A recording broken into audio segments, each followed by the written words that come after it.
1975 October western Yorkshire, England.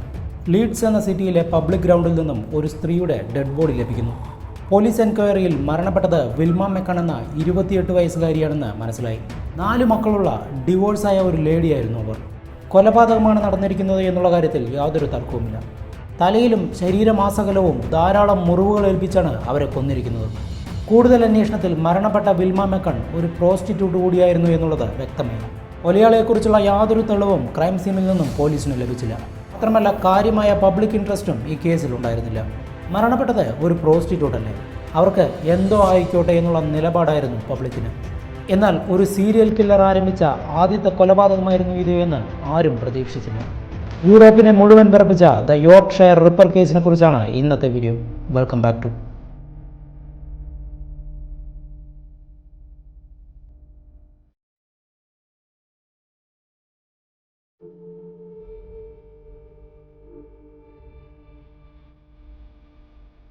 1975 ഒക്ടോബറിലെ കൊലപാതകം കഴിഞ്ഞ് അടുത്ത ക്രൈം നടക്കുന്നത് 3 മാസങ്ങൾക്ക് ശേഷം 1976 ജനുവരിയിലാണ്. യോർക്ക്ഷയറിൽ തന്നെയുള്ള ചാപ്പൽ ടൗൺ എന്ന സിറ്റിയിൽ എമിലി ജാക്സൺ എന്ന മറ്റൊരു ലേഡി കൂടി കൊല ചെയ്യപ്പെടുന്നു. ഒരു ബേക്കറിയുടെ മുന്നിൽ നിന്നാണ് ഡെഡ് ബോഡി ലഭിക്കുന്നത്. അന്വേഷണത്തിൽ അവരും ഒരു പ്രോസ്റ്റിറ്റ്യൂട്ട് ആയിരുന്നു എന്നുള്ളത് മനസ്സിലായി. 3 കുട്ടികളുടെ അമ്മയായ എമിലിക്ക് 43 വയസ്സായിരുന്നു. ഇത്തവണ പോലീസ് ഒന്നുകൂടി അലേർട്ടായി.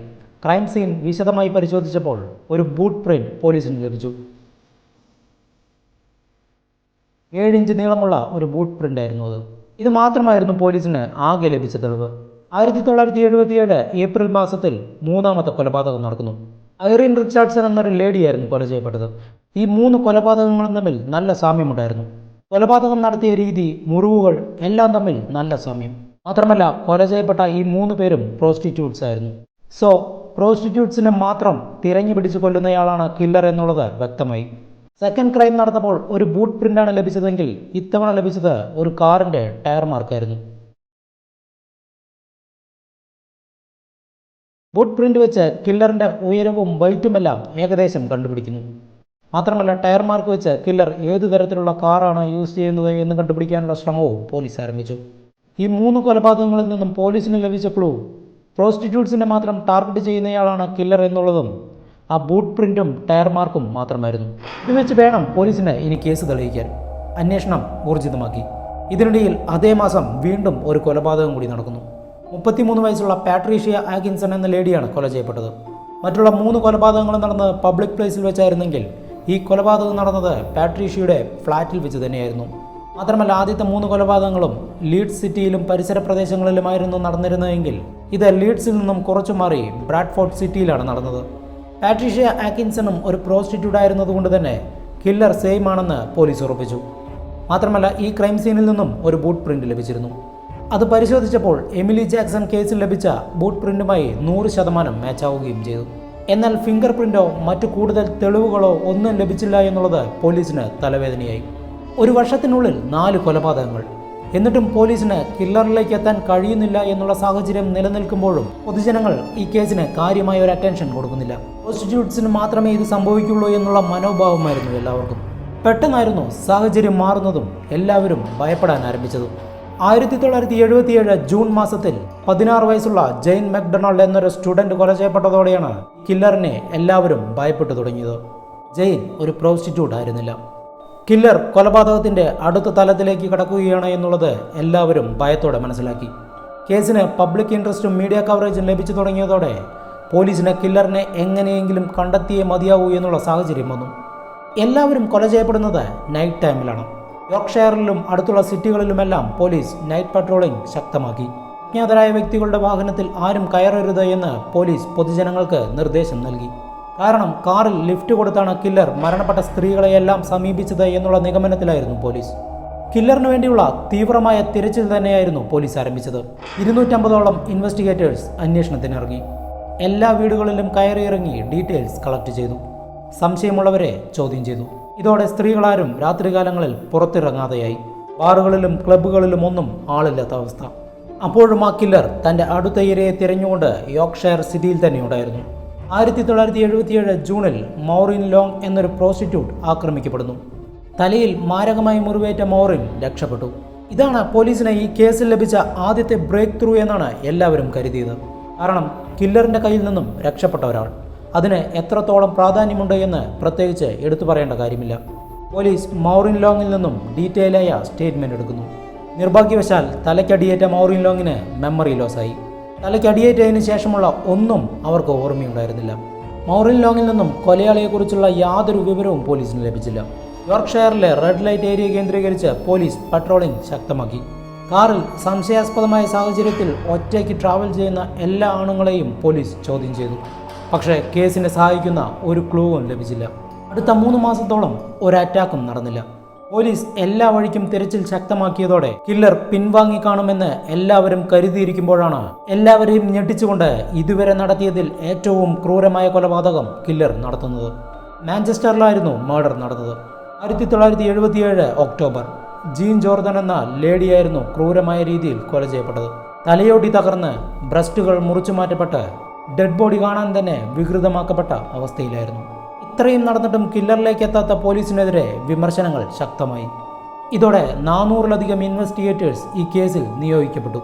അവസാനം ജീൻ ജോർദന്റെ ഡെഡ് ബോഡിയും ക്രൈം സീനുമെല്ലാം പരിശോധിച്ച പോലീസ് മറ്റൊരു രീതിയിൽ കേസിനെ മുന്നോട്ട് കൊണ്ടുപോകാൻ തീരുമാനിച്ചു. ജീൻ ജോർദന്റെ വാലറ്റിൽ നിന്നും 5 പൗണ്ടിന്റെ ഒരു നോട്ട് പോലീസിന് ലഭിച്ചിരുന്നു. ഒരു പ്രോസ്റ്റിറ്റ്യൂട്ട് ആയിരുന്നതുകൊണ്ട് തന്നെ അവരെ സമീപിച്ച ആരെങ്കിലും ആയിരിക്കണം അത് കൊടുത്തത്. ഒരുപക്ഷെ അത് കില്ലറായിരുന്നെങ്കിൽ? അതൊരു പുതിയ നോട്ടായതുകൊണ്ട് തന്നെ അതിൻ്റെ സീരിയൽ നമ്പർ വെച്ച് ട്രാക്ക് ചെയ്യാമെന്ന് കരുതിയ പോലീസ് അടുത്തുള്ള ബാങ്കുകളിലെല്ലാം കയറി ഇറങ്ങുന്നു. അവസാനം ആ നോട്ട് വിതരണം ചെയ്ത ബാങ്ക് കണ്ടെത്തി. പക്ഷേ യോർക്ക്ഷയറിലെ ചില കമ്പനികളിലെ തൊഴിലാളികൾക്ക് സാലറി കൊടുക്കാനായിരുന്നു ബാങ്കിൽ നിന്നും ആ സീരിയൽ നമ്പർ വരുന്ന നോട്ടുകെട്ടുകൾ വിതരണം ചെയ്തത്. ആയിരക്കണക്കിന് തൊഴിലാളികളിൽ ആർക്കാണ് ആ നോട്ട് കൊടുത്തത് എന്ന് കണ്ടെത്താൻ കഴിയാതെ പോലീസ് വിഷമിച്ചു. ഈ സമയത്ത് അടുത്ത അറ്റാക്ക് നടക്കുന്നു. മെർലിൻ മൂർ എന്ന ലേഡി ആക്രമിക്കപ്പെട്ടു. പക്ഷേ മെർലിൻ രക്ഷപ്പെട്ടു. തലയിൽ മാരകമായി പരിക്കേറ്റെങ്കിലും മെർലിന് പോലീസിന് ധാരാളം വിവരങ്ങൾ കൈമാറാൻ കഴിഞ്ഞു. കില്ലറിനെ കണ്ട കോൺഷ്യസ് ആയ ഒരേ ഒരു വിറ്റ്നസ്സാണ് മെർലിൻ മൂർ.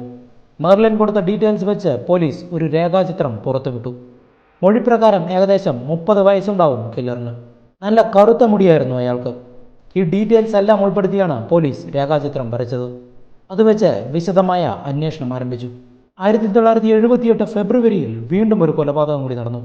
ഇതോടെ പോലീസുകാരുടെ സകല നിയന്ത്രണവും നഷ്ടപ്പെട്ടു എന്ന് വേണമെങ്കിൽ പറയാം. കാരണം അവരുടെ മൂക്കിന് താഴെ നിരന്തരം കൊലപാതകങ്ങൾ നടന്നുകൊണ്ടേയിരിക്കുകയാണ്. ഇതോടെ 48,000 പേരെ ചുരുങ്ങിയ സമയം കൊണ്ട് പോലീസ് ചോദ്യം ചെയ്തു. 20,000-ൽ കൂടുതൽ വാഹനങ്ങൾ പരിശോധിച്ചു. ഇതിനിടയിൽ വീണ്ടും 2 കൊലപാതകങ്ങൾ കൂടി നടക്കുന്നു. ആകെ 13 കൊലപാതകങ്ങളും 10 അറ്റാക്കുമാണ് കില്ലർ നടത്തിയത് എന്നുള്ളതാണ് ഏകദേശ വിവരം. രേഖാചിത്രം ലഭിച്ചിട്ടും കില്ലറിനെ കണ്ടെത്താൻ കഴിയാതിരിക്കുമ്പോഴാണ് കില്ലർ പോലീസിനെ തേടി വരുന്നത്. പോലീസ് സ്റ്റേഷനിലേക്ക് യോർക്ക്ഷയർ റിപ്പറിൻ്റെ ഒരു കത്ത് ലഭിച്ചു. പോലീസിനെ കളിയാക്കുന്ന തരത്തിലായിരുന്നു ആ കത്ത് എഴുതിയിരിക്കുന്നത്. നിങ്ങൾ എന്നെ പിടിക്കാൻ വല്ലാതെ കഷ്ടപ്പെടുന്നു. പേടിക്കണ്ട, നിങ്ങൾക്കൊരിക്കലും എന്നെ പിടിക്കാൻ കഴിയില്ല. ഞാൻ ഇനിയും കൊലകൾ നടത്തിക്കൊണ്ടേയിരിക്കും എന്നാണ് ആ കത്തിൽ എഴുതിയിരിക്കുന്നത്. ആ കത്ത് എവിടെ നിന്നുമാണ് പോസ്റ്റ് ചെയ്തിരിക്കുന്നത് എന്ന് പോലീസ് ട്രാക്ക് ചെയ്യുന്നു. വെസ്റ്റ് യോർക്ക്ഷയറിൽ നിന്നും തന്നെയാണ് കത്ത് വന്നിരിക്കുന്നത്. അതായത് പോലീസിൻ്റെ മൂക്കിന് തുമ്പിൽ നിന്നും തന്നെയാണ് കില്ലർ ഇതെല്ലാം ചെയ്തുകൊണ്ടിരിക്കുന്നത്. അടുത്തതായി പോലീസ് സ്റ്റേഷനിലേക്ക് ഒരു ഓഡിയോ ടേപ്പ് ലഭിച്ചു. കത്തിൽ പറഞ്ഞിരിക്കുന്ന അതേ കാര്യങ്ങൾ ഓഡിയോ രൂപത്തിൽ അയച്ചിരിക്കുകയാണ്. പോലീസ് ആ ഓഡിയോ അനലൈസ് ചെയ്യാൻ ഒരു ടീമിനെ ഏൽപ്പിച്ചു. യോർക്ക്ഷയറിലെ ഏത് ഏരിയയിലുള്ള സ്ലാങ് ആണ് ആ കില്ലർ സംസാരിക്കുന്നത് എന്നുള്ളത് പരിശോധിച്ചു. ഫോറൻസിക് വിദഗ്ധർ ആ ടേപ്പും കത്തുമെല്ലാം ഡീറ്റെയിലായി വെരിഫൈ ചെയ്തു. വെസ്റ്റ് യോർക്ക്ഷയറിലെ സെൻട്രൽ ലാൻഡിൽ നിന്നുമാണ് കത്ത് വന്നിട്ടുള്ളത്. ആ ഏരിയയിലുള്ള സ്ലാങ് തന്നെയാണ് കില്ലർ ടേപ്പിലൂടെ സംസാരിക്കുന്നത്. ഇതോടെ കില്ലർ അയച്ച കത്തും വോയിസുമെല്ലാം പോലീസ് പബ്ലിക്കാക്കി. സെൻട്രൽ ലാൻഡിലെ എല്ലാ വീടുകളിലും പോലീസ് കയറിയിറങ്ങി പരിശോധന നടത്തി. പക്ഷേ ഒരു ഗുണവും ഉണ്ടായില്ല. അവസാനം മീഡിയയിലൂടെ പോലീസ് റിക്വസ്റ്റ് ചെയ്യുന്ന സാഹചര്യം വരെ ഉണ്ടായി. ദയവ് ചെയ്ത് കൊലപാതകങ്ങൾ സ്റ്റോപ്പ് ചെയ്യണമെന്ന് പോലീസ് കില്ലറിനെ പത്രങ്ങളിലൂടെ അറിയിച്ചു. DNA ടെസ്റ്റ് പോലുള്ള ടെക്നോളജീസ് ഒന്നും അന്ന് ലഭ്യമല്ലാതിരുന്നതുകൊണ്ട് കില്ലർ രക്ഷപ്പെടുകയായിരുന്നു. കാരണം കില്ലർ അയച്ച കത്തിൽ നിന്നും അയാളുടെ സലൈവ പോലീസിന് ലഭിച്ചിരുന്നു. ഇതിൽ നിന്നും ബ്ലഡ് ഗ്രൂപ്പ് കണ്ടെത്താനുള്ള ടെക്നോളജി മാത്രമേ അന്നുണ്ടായിരുന്നത്. പക്ഷേ കില്ലറിൻ്റെ ഓവർ കോൺഫിഡൻസ് ഒന്നുകൊണ്ട് മാത്രമാണ് അയാൾ പിടിക്കപ്പെട്ടതും പോലീസിനുണ്ടായ നാണക്കേട് ഒരു പരിധിവരെയെങ്കിലും കുറയ്ക്കാൻ കഴിഞ്ഞതും. വളരെ നോർമലായ ഒരു സാഹചര്യത്തിലാണ് കില്ലർ അറസ്റ്റ് ചെയ്യപ്പെട്ടത്. 2 പോലീസുകാർ പട്രോളിംഗ് നടത്തിക്കൊണ്ടിരിക്കുമ്പോൾ ഒരു കാറിനകത്ത് രണ്ടുപേരിരുന്ന് സംസാരിക്കുന്നത് കണ്ട് അടുത്തു ചെന്ന് അന്വേഷിക്കുന്നു. കപ്പിൾസായിരുന്നു ആ കാറിനകത്തുണ്ടായിരുന്നത്. കാര്യങ്ങൾ അന്വേഷിച്ചപ്പോൾ അവരുടെ മറുപടി അത്ര തൃപ്തികരമായി പോലീസിന് തോന്നിയില്ല. കപ്പിൾസ് ആയിരുന്നതുകൊണ്ടും ഒരു പ്രത്യേക സാഹചര്യം അവിടെ നിലനിൽക്കുന്നതുകൊണ്ടും പോലീസ് ഒന്ന് അലേർട്ടായി. കാറിൻ്റെ നമ്പർ അവർ പരിശോധിക്കുന്നു. പക്ഷേ അതൊരു ഫേക്ക് നമ്പറായിരുന്നു. ഇതോടെ കാറിനകത്തുണ്ടായിരുന്ന കപ്പിൾസിനെ പോലീസ് കസ്റ്റഡിയിലെടുത്തു. കാറിനകത്തുണ്ടായിരുന്ന പുരുഷന് പോലീസ് വരച്ച രേഖാചിത്രവുമായി ചില സാമ്യങ്ങളുണ്ടായിരുന്നു. ഇതോടെ ആ കാറും കാർ പാർക്ക് ചെയ്തിരിക്കുന്ന പരിസരവും പോലീസ് വിശദമായി പരിശോധിക്കുന്നു. പരിശോധനയിൽ കാർ പാർക്ക് ചെയ്തിരിക്കുന്നതിന് തൊട്ടടുത്തുള്ള കുറ്റിക്കാട്ടിൽ നിന്നും ധാരാളം ആയുധങ്ങൾ പോലീസിന് ലഭിക്കുന്നു. കത്തി, ചുറ്റിക തുടങ്ങിയ ധാരാളം ആയുധങ്ങൾ. ഇതോടെ യോർക്ക്ഷയർ റിപ്പർ തന്നെയാണ് തങ്ങളുടെ കസ്റ്റഡിയിലുള്ളത് എന്നുള്ള ഏകദേശ നിഗമനത്തിലേക്ക് പോലീസ് എത്തിച്ചേർന്നു.